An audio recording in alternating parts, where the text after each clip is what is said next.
Selamat pagi Bapak Ibu Saudara yang dikasihi Tuhan. Pagi hari ini kami mengucap syukur kita boleh kembali datang ke hadirat Tuhan. Mari kita mau sama-sama pagi ini mau menyembah Tuhan. Haleluya Yesus. Terima kasih. Haleluya Yesus. Haleluya. Terima kasih.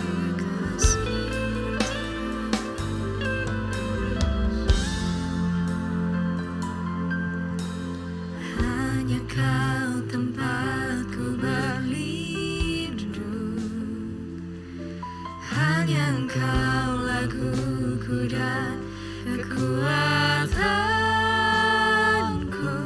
Izinkanlah ku datang menyembah, membawa syukurku.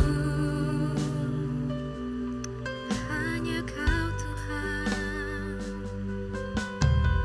hanya Kau tempatku berlindung, hanya Engkau laguku dan kekuatanku. Izinkanlah ku datang menyembah, membawa syukurku.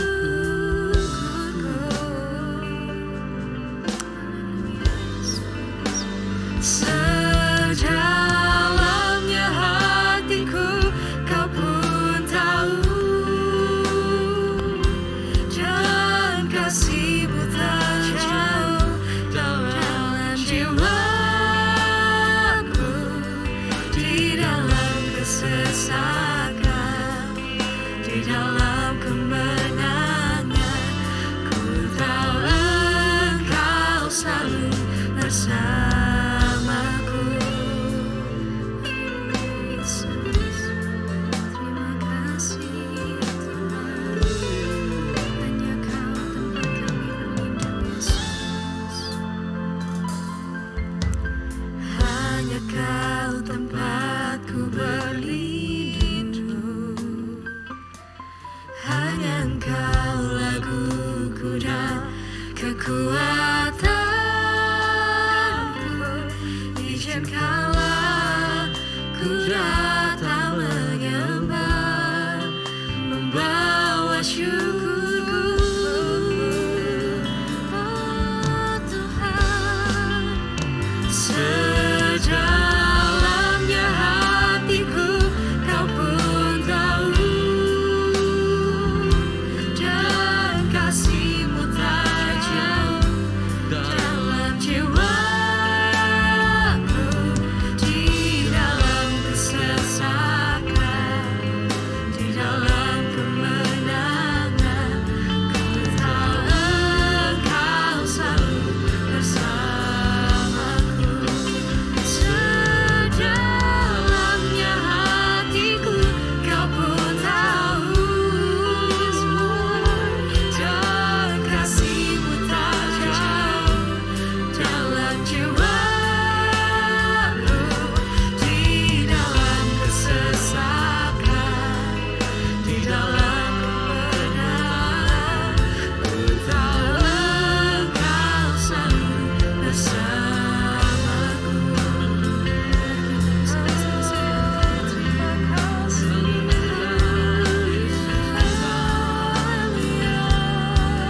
Terima kasih.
bersamaku.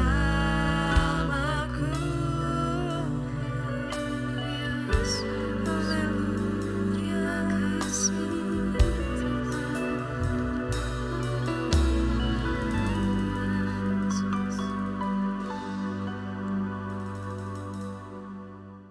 Selamat pagi Bapak Ibu Saudara yang kasih oleh Tuhan. Kembali lagi di pagi hari ini kita akan merenungkan firman Tuhan bersama-sama.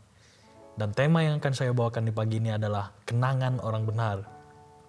Terambil dari Amsal 10 ayat 7. Dan saya mengambil dari terjemahan bahasa Indonesia literal. Dikatakan, kenangan orang benar mendatangkan berkat, tetapi nama orang fasik menjadi busuk. Nah, kita tahu penulis dari kitab Amsal adalah Salomo. Ia terkenal dengan hikmat yang ia miliki. Dan akhirnya muncul ayat ini. Kenangan orang benar mendatangkan berkat, tetapi nama orang fasik menjadi busuk. Kita tahu ada orang yang dikenang sebagai pribadi yang ramah. Ada orang yang dikenang sebagai pribadi yang murah hati, setia kawan, sangat bersahabat, humoris, pintar, rajin, dan sebagainya. Dan sebaliknya juga, tidak sedikit pula orang yang dikenal atau dikenang sebagai pribadi yang negatif, seperti koruptor, pemarah, ringan tangan, suka mengutuki orang lain, pembohong, suka gosip, dan lain sebagainya. Kalau kita melihat contoh di Alkitab, Bapak Ibu, yaitu ada yang bernama Raja Yoram. Raja Yoram adalah anak sulung dari ayahnya yang bernama Yosafat, yang dikenal sebagai raja yang saleh, selalu mengandalkan Tuhan. Raja Yosafat juga ahli dalam strategi perang, namun sangat disayangkan Bapak Ibu. Anaknya Raja Yoram tidak sama sekali mencerminkan sifat dari ayahnya. Ia memilih untuk hidup tidak benar. Ia memilih untuk hidup seperti mertuanya, yaitu Ahab. Yoram dikatakan hidup seperti raja-raja Israel yang sesat Bapak Ibu. Di dalam 2 Tawari 21 ayat 6 di situ dikatakan ia hidup menurut kelakuan raja-raja Israel seperti yang dilakukan keluarga Ahab. Sebab yang menjadi istrinya adalah anak Ahab. Ia melakukan apa yang jahat di mata Tuhan. Raja Yoram dikenang orang dengan kejahatannya. Dan lebih tragisnya lagi di dalam ayat 20 dikatakan, ia berumur 32 tahun pada waktu ia menjadi raja. Dan 8 tahun lamanya ia memerintah di Yerusalem. Ia meninggal dengan tidak dicintai orang. Ia dikubur di kota Daud tetapi tidak di dalam pekuburan raja-raja. Di dalam terjemahan bahasa Indonesia dikatakan, bahasa Indonesia sehari-hari dikatakan, tidak seorang pun menyesali kematiannya. Wow, ini sangat disayangkan Bapak Ibu. Walaupun orang tuanya Raja Yosafat dikenang sangat saleh, belum tentu juga anaknya akan dikenang saleh Bapak Ibu. Kalau di zaman sekarang walaupun mungkin orang tua kita majelis di gereja, bahkan pendeta sekalipun, belum tentu anaknya akan dikenang saleh, belum tentu anaknya akan dikenang baik. Dengan sekejap rupanya ini bisa berubah Bapak Ibu. Dan Yakub juga. Yakub dikenang sebagai atau dikenal sebagai penipu. Ketika Esau hendak mencicipi sedikit saja masakannya Bapak Ibu. Namun Yakub menolaknya dan dia berkata, jualah dulu hak kesulunganmu kepadaku. Tanpa berpikir panjang, Esau pun setuju, bahkan dengan sumpah Bapak Ibu. Kitab Kejadian rupanya tidak serta-merta mempersalahkan Yakub dalam hal ini. Melainkan ia menyalahkan Esau karena ia memandang rendah hak kesulungan. Tetapi di pagi hari ini kita tidak fokus ke situ. Kita fokus bagaimana kita sekarang dikenang Bapak Ibu. Dikenang apa kita sekarang sebagai orang percaya? Dikenang buruk atau dikenang baik? Seperti apa kita dikenang akan tergantung dari perilaku, keputusan, karya, perbuatan kita di masa hidup Bapak Ibu. Kenangan akan bisa terus memberkati orang lain, tetapi sebaliknya pula akan bisa membusuk di ingatan orang lain. Seperti Amsal katakan. Nah, kenikmatan dunia memang sepintas menggiurkan, tetapi itu tidak lebih berharga ketimbang nama baik Bapak Ibu. ketimbang nama baik kita yang selalu akan dikenang orang. Salomo juga berkata, nama baik, lebih berharga daripada kekayaan besar. Dikasih orang lebih baik daripada perak dan emas. Amsal 22 ayat 1 berkata. Dan tentu saja semua harta kekayaan duniawi yang tidak kekal dan tidak akan pernah sebanding dengan apa yang kita peroleh di dalam kekekalan, Bapak Ibu.